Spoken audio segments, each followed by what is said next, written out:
नमस्कार। आप देख रहे हैं वत्स सुवाच और मैं हूं मुकेश वत्स। फ्रेंड्स, जब तक ये वीडियो आप लोगों को मिलेगा, शनि अपने ही नक्षत्र उत्तरा भाद्रपद में प्रवेश कर चुके होंगे। शनि उत्तरा भाद्रपद में काफ़ी लंबे समय तक रहेंगे। आप ऐसा समझिए कि 28 अप्रैल को ये उत्तरा भाद्रपद में प्रवेश करेंगे और यहाँ से निकलेंगे जाकर 8 फरवरी 2027 तक। बीच में ये रेवती नक्षत्र में भी जाएंगे, लेकिन फिर से वहाँ से वक्री होकर ये वापस आएंगे। रफली यदि देखिएगा तो 1 वर्ष से कुछ दिन ज़्यादा शनि उत्तरा भाद्रपद में ही रहेंगे। शनि जैसे इंपॉर्टेंट प्लैनेट का उत्तरा भाद्रपद में इतने समय तक रहना ज्योतिष के लिए एक बहुत ही इंपॉर्टेंट इंसिडेंट है और इसलिए इस ट्रांजिट को समझना आवश्यक है। इस वीडियो में मैं आप लोगों को कौन कौन सी महत्वपूर्ण तिथियां हैं, शनि उत्तरा भाद्रपद के किन पदों में कब से कब तक रहेंगे, उसका क्या प्रभाव होगा, उत्तरा भाद्रपद का मतलब क्या है, शनि जब यहाँ प्रवेश करेंगे तो हम लोगों के व्यक्तिगत जीवन पर किस तरीके के परिणाम होंगे, और साथ ही लास्ट में मैं 2 बहुत ही सरल उपाय बताऊंगा जो आप कहीं भी रहकर कर सकते हैं, बिना किसी के मदद के कर सकते हैं और इसके किसी भी दुष्प्रभाव से बचे रह सकते हैं। तो ये इम्पॉर्टेंट वीडियो है, इसको अंतिम तक अवश्य देखिएगा। मेरे कंटेंट यदि आपको अच्छे लगते हैं तो मेरे चैनल को सब्सक्राइब करके बगल के बेल आइकन को दबा लीजिएगा। फ्रेंड्स, शनि उत्तरा भाद्रपद में 28 अप्रैल को प्रवेश कर जाएंगे। ये वीडियो जब तक आप लोगों को मिलेगा, शनि का प्रवेश ऑलरेडी वहां हो चुका होगा। शनि को 3 नक्षत्र मिले हुए हैं, उनमें से उत्तरा भाद्रपद तीसरा और लास्ट नक्षत्र है। यानी कि हम यदि कहें कि सैटर्न के एनर्जीज का ये कल्मिनेशन पॉइंट है तो कोई अतिशयोक्ति नहीं होगी। जब भी शनि का नाम आता है तो हम लोगों के मन में एक भय उत्पन्न होता है, लेकिन आप लोगों को बता दूं, शनि के तीनों ही नक्षत्र बहुत ही शुभ और बहुत ही अच्छे माने जाते हैं। शनि के नक्षत्र कौन कौन से हैं? पुष्य, आप लोगों को मालूम है, बहुत ही शुभ नक्षत्र है। अनुराधा, ये भी बहुत अच्छा और शुभ नक्षत्र माना जाता है। और उत्तरा भाद्रपद भी बहुत ही शुभ, बहुत ही मैच्योर, बहुत ही बैलेंस्ड नक्षत्र माना जाता है। उत्तरा भाद्रपद को जब थोड़ा सा समझेंगे तो आपको ये समझ में आ जाएगा कि शनि का यहाँ पर क्या प्रभाव होगा। उत्तरा भाद्रपद हम सभी को पता है मीन राशि में आता है। इसके चारों पद मीन राशि में ही आते हैं। शुरुआत होती है इसकी सिंह नवांश से और अंत होता है इसका वृश्चिक नवांश में। उत्तरा भाद्रपद को एक बहुत ही बैलेंस्ड, बहुत ही सौम्य और बहुत ही मैच्योर नक्षत्र माना जाता है। ऊर्ध्वमुखी नक्षत्र है, यानी कि जब ये राइज करता है तो इसका सिर ऊपर होता है। उत्तरा भाद्रपद को the wise man among the nakshatras कहा जाता है। नक्षत्रों में ये सबसे सयाना नक्षत्र है और इसमें जो गुण होते हैं, इसकी जो क्वालिटीज होती है, इसका जो विजडम होता है, वो प्रैक्टिकल नॉलेज से गेन कर कर आता है। ये विजडम किताबी ज्ञान नहीं होता है। आप ऐसा कह सकते हैं कि मकर एवं कुंभ में सीखे गए जो सबक हैं, जो लेसन्स हैं, उसको सिंथेसाइज करने का ये नक्षत्र है। बहुत ही प्रैक्टिकल नक्षत्र है। कहा जाता है कि इसमें वर्षोद्याम्न शक्ति होता है, मतलब बारिश लाने की शक्ति होती है। इसका जो सीन डिपिक्ट किया जाता है, ऊपर बारिश के बादल और नीचे पृथ्वी पर हरियाली। इसके जो देवता हैं वो अहिर्भूधन्य है। अहिर्भूधन्य भी 11 रुद्रों में से एक रुद्र है। आप लोगों को याद होगा पूर्वा भाद्रपद, उसके जो स्वामी है अजय एकपद, वो भी 11 रुद्रों में से एक रुद्र हैं, लेकिन वो उनका एनर्जी एक बिल्कुल ही अलग एनर्जी है। एक क्रुएल्टी का भाव भी उसमें होता है। लेकिन अहिर्भूधन्य क्या है? ये बिल्कुल भी लाइमलाइट में नहीं आते, ये बिल्कुल सागर की अतल गहराइयों में छुपे हुए होते हैं, बैकग्राउंड में रहकर अपना काम करते हैं। देखने से लग सकता है कि ये बहुत लेजी हैं, हिलते नहीं हैं, लेकिन ये मेडिटेटिव स्टेट में होते हैं। ऐसे रुद्र हैं ये, और बहुत ही गोल ओरिएंटेड होते हैं। आलस नहीं है इनमें, पेशेंस बहुत है। ये अपने काम के लिए कई कई महीनों तक, कई कई वर्षों तक शांति से पड़े रह सकते हैं, जब तक कि माहौल अच्छा नहीं हो जाए। और माहौल जब अच्छा होता है तब फिर ये अपने कार्यों को संपादित करते हैं। तो ये बहुत ही गोल ओरिएंटेड नक्षत्र हैं, ज़्यादा बोलते नहीं हैं, लेकिन पेशेंटली अपना काम करते हैं। जिस तरीके से पुराने कबीला का कोई सरदार होता था, कोई बुजुर्ग सरदार, जिससे लोग जाकर और राय मशवरा करते थे, उनके एक्सपीरियंसेस को जानने का प्रयास करते थे और उनके एक्सपीरियंसेस और उनके एडवाइस पर काम करते थे, उस तरीके का नक्षत्र है ये अहिर्भुधन्य। इसमें वो क्वालिटी है कि किसी भी विषम परिस्थिति का ये सॉल्यूशन ला सकता है, और ऐसा सॉल्यूशन ला सकता है जो सर्वमान्य हो। मान लीजिए किसी लड़ाई में 3 पार्टी हैं, तो अहिर्भुधन्य उस लड़ाई को ऐसा सॉल्व करेगा, ऐसा सॉल्यूशन देगा कि तीनों पार्टीज को वो मान्य होगा, और इसलिए बहुत रेस्पेक्टेबल होता है। लोग इसके पास आते हैं इसकी राय जानने के लिए। अहिर्भुधन्य को कहा जाता है, मैंने कहा कि वर्षोदयाम शक्ति है इनमें, पृथ्वी के फर्टिलिटी को रिस्टोर करने का और उसको बनाए रखने का इनको जिम्मा मिला हुआ है। कुछ विद्वान कहते हैं कि ये मृत्युशैया का पिछला 2 पैर है। मृत्युशैया समझ में भी आता है, क्योंकि मीन राशि क्या है? मोक्ष की राशि है। ये चीज़ों को छोड़ने की राशि है, देह त्यागने की राशि है, दूसरे वर्ल्ड में जाने की राशि है। तो मृत्युशैया समझ में आता है।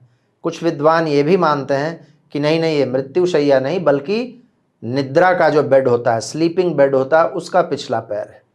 यदि ये भी मान लें तो भी निद्रा क्या है? एक टेम्पररी फॉर्म ऑफ डेथ ही तो है, जिसमें हम बिल्कुल अवचेतन अवस्था में होते हैं, बिल्कुल भी चेतन अवस्था में नहीं होते हैं। अहिर्भुधन्य एक सर्पेंट तो है, एक सर्प तो है, लेकिन बहुत ही शुभ सर्पेंट है, जो ऊपर से आशीर्वाद की वर्षा करवाते हैं और हमारे वेल बीइंग में बढ़ोतरी करते हैं, हमारे जीवन को एक ठोस आधार देते हैं और हमें अंधकार से और गहराइयों से बचाते हैं। तो इन चीज़ों को सुनकर आपको समझ में आ रहा होगा कि ये कितना ऑस्पिशियस नक्षत्र है। इस नक्षत्र में बहुत सारे शुभ कार्यों की शुरुआत भी की जाती है। ये इतना ऑस्पिशियस नक्षत्र है। लेकिन चूंकि मोक्ष की राशि में है और इसका एक सिंबल कहा गया है, कुंडली मारकर बैठा हुआ एक सर्प भी है, 2.5 कुंडली मारकर बैठा हुआ सर्प। और इसलिए कुंडलिनी अवेकनिंग के लिए भी इस नक्षत्र को बड़ा अच्छा माना जाता है। आप लोगों को ध्यान होगा कि कुंडलिनी अवेकनिंग की शुरुआत होती है अनुराधा में, जो कि अगेन शनि का ही एक नक्षत्र है, और उसका चरम पॉइंट, चरम बिंदु है उत्तरा भाद्रपद, जो कि मीन राशि में आता है। इसमें सैटर्न और जुपिटर दोनों के क्वालिटीज़ हैं। उसके साथ इसमें केतु के क्वालिटीज़ को भी माना जाता है कि वो भी है, और साथ साथ जो एक बहुत ही आउटर प्लैनेट है नेपच्यून, उसके भी गुण इसमें माने जाते हैं। बहुत से लोग, आपने सुना होगा, मीन राशि को नेपच्यून की राशि भी मानते हैं। ये नक्षत्र चूंकि मोक्ष की राशि में है और लगभग लास्ट नक्षत्र है, 27 नक्षत्रों में से 26वां नक्षत्र है, इसीलिए चीज़ों को छोड़ने का, वानप्रस्थ होने का, संन्यास लेने वाला नक्षत्र भी इसको माना जाता है। तो उत्तरा भाद्रपद का प्रभाव यदि ज़्यादा होगा तो हम में से बहुत सारे लोगों के मन में ये टेंडेंसी आ सकती है इस समय में, क्योंकि बहुत लंबे समय तक ये नक्षत्र एक्टिवेटेड रहेगा।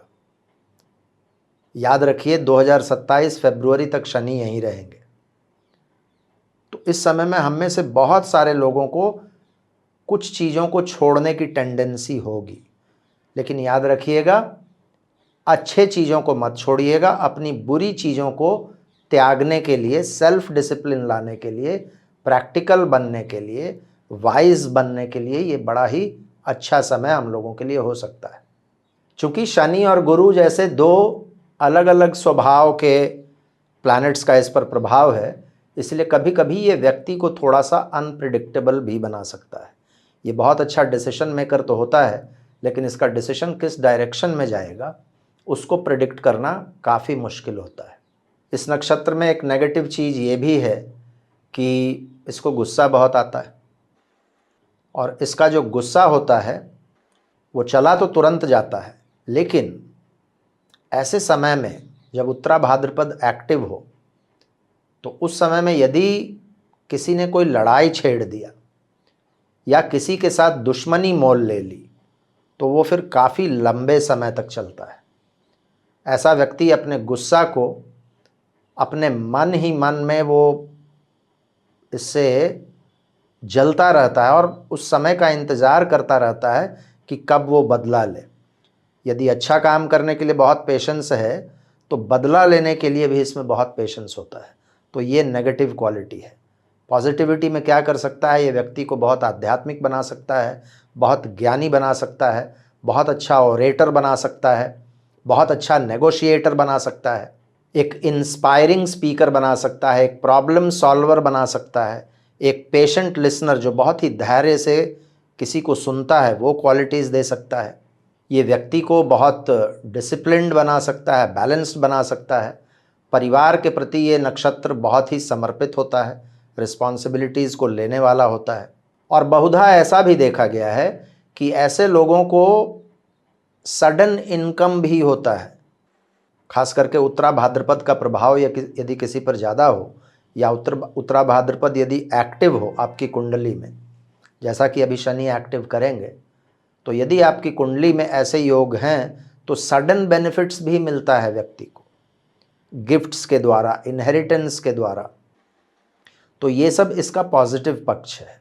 वही यदि इसका नेगेटिव यदि प्रभाव पड़ गया तो फिर ये आपको लोनर बना सकता है, अकेलापन। आप बिल्कुल एकांत प्रिय हो जाएंगे, बहुत ज़्यादा लोगों से मिले जुलेंगे नहीं। गॉसिप करने लगता है व्यक्ति जब इसका नेगेटिव प्रभाव पड़ता है तो, एक दूसरे की शिकायत, एक दूसरे की चिगली, र्यूमर मॉन्गर हो जाता है। आप अफवाह फैलाने वाले बन जाते हैं। आपको इनडिसिप्लिन्ड बना सकता है, बहुत ही आलसी बना सकता है, प्रोक्रेस्टिनेशन दे सकता है, टाल मटोल, अब चलो आज नहीं कल करेंगे, कल नहीं परसों करेंगे, इतनी जल्दी भी क्या है, इस तरीके का एटीट्यूड देता है। मैंने पहले ही कहा कि दुश्मनी यदि देता है तो बहुत लॉन्ग टर्म दुश्मनी देता है। तो ये सब इसके नेगेटिव्स हैं। हमारे शरीर में क्या परेशानियां इस समय में आ सकती हैं? उत्तरा भाद्रपद जहां हमारा पेट हमारे शरीर के निचले हिस्से से मिलता है उस भाग को रिप्रेजेंट करता है, और उत्तरा भाद्रपद शरीर के दाहिने हिस्से को रिप्रेजेंट करता है। क्या क्या परेशानियां आ सकती हैं इसमें? सबसे पहले तो हर्निया, ये दिक्कत हो सकती है। पैरों में परेशानियां हो सकती हैं, मांसपेशियों में परेशानियां हो सकती हैं। महिलाओं में ये र्यूमेटिज्म दे सकता है, गठिया वगैरह की शिकायत दे सकता है, कॉन्स्टिपेशन की शिकायत दे सकता है। ये पित्त कारक नक्षत्र है। अब देखिए, पित्त कारक नक्षत्र में एक वायु तत्व वाले वायु प्रधान प्लैनेट आएंगे जो कि वात को बढ़ाते हैं, और राशि क्या है? राशि एक जलीय राशि है। तो वात को बढ़ाने वाले प्लैनेट पित्त बढ़ाने वाले नक्षत्र में है और एक जलीय राशि में है। तो वात, पित्त और कफ, इन तीनों चीज़ों को अनबैलेंस्ड कर सकता है। तो इस समय में इन चीज़ों पर हम लोगों को ध्यान रखना होगा। मंडेन लेवल पर यदि देखिएगा तो ये नक्षत्र किन किन रीजन्स को रिप्रेजेंट करते हैं वो आप यदि समझ जाइएगा तो आपको ये भी समझ में आ जाएगा कि किन रीजन्स में इस समय में परेशानियां आएंगी या फिर अच्छी चीज़ें होंगी। ये नक्षत्र जम्मू एंड कश्मीर, नेपाल, भूटान, तिब्बत, अफ़गानिस्तान, मणिपुर, 5 नदियों वाला क्षेत्र यानी कि पंजाब, भारत वाला पंजाब भी और पाकिस्तान वाला पंजाब भी, हिमाचल एवं उत्तराखंड के वो पहाड़ी हिस्से जो हिमालय से लगते हैं, चीन से लगते हैं, रूस का उत्तरी हिस्सा, नॉर्थ पोल के आसपास का इलाका, नॉर्वे, स्वीडन, ग्रीनलैंड जैसे देश, अलास्का, भारत में दिल्ली, आगरा, जयपुर जैसे शहर, यूरोप में पुर्तगाल, अफ्रीका में इजिप्ट, सहारा मरुभूमि, इन क्षेत्रों को उत्तरा भाद्रपद रिप्रेजेंट करता है। यहाँ जब शनि आएंगे तो इन क्षेत्रों में परेशानियां आ सकती हैं।